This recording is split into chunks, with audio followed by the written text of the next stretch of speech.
Welcome to Arrow News Channel. Like and subscribe to update news around the world. President Donald Trump seemed to be in a fog about the facts of climate change during his British TV sit-down with Piers Morgan, which aired Sunday night. Trump said in the ITV interview that the polar ice caps were supposed to be gone by now, but instead they're breaking records. The ice caps were going to melt. He said they were going to be gone by now. But now they're setting records. They're at a record level. Asked if he thinks that climate change is happening, Trump said, "There is a cooling, and there's a heating. I mean, look, it used to not be climate change, it used to be global warming. Right? That wasn't working too well because it was getting too cold all over the place. This is not how the scientists explain it."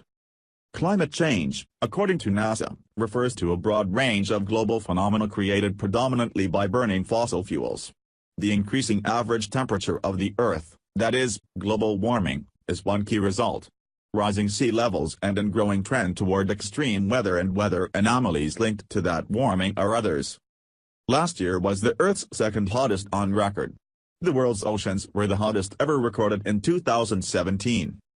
As for things getting too cold all over the place, there hasn't been a cooler than average year since 1976, according to more than 135 years of temperature records kept by NASA and the National Oceanic and Atmospheric Administration. The last 4 years have been the globe's 4 hottest on record, according to NOAA. Now the polar ice caps are breaking records for melting. And last year NASA reported that sea ice in both the Arctic and the Antarctic was at a record low, again due to melting.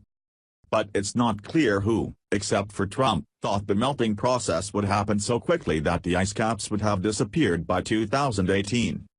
Several scientists criticized Trump's assessment of climate change and its effects as dead wrong. Ice on the ocean and on land are both disappearing rapidly, and we know why: increasing greenhouse gases from burning fossil fuels that trap more heat and melt the ice, Rutgers University climate scientist Jennifer Francis told the Associated Press.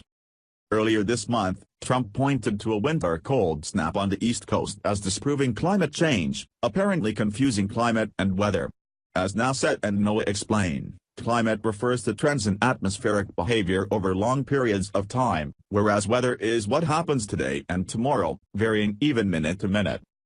Perhaps in an effort to demonstrate his environmental bona fides, Trump told Morgan that he does believe in clean air. "I believe in crystal clear, beautiful water. I believe in just having good cleanliness and all." The president also said he might consider rejoining the Paris Climate Accord, which he pulled the U.S. out of last year, under different terms. "If somebody said go back into the Paris Accord, it would have to be a completely different deal because we had a horrible deal," he said. "As usual, they took advantage of the U.S. We were in a terrible deal. Would I go back in? Yeah, I'd go back in, I would love to, but it's got to be a good deal for the U.S."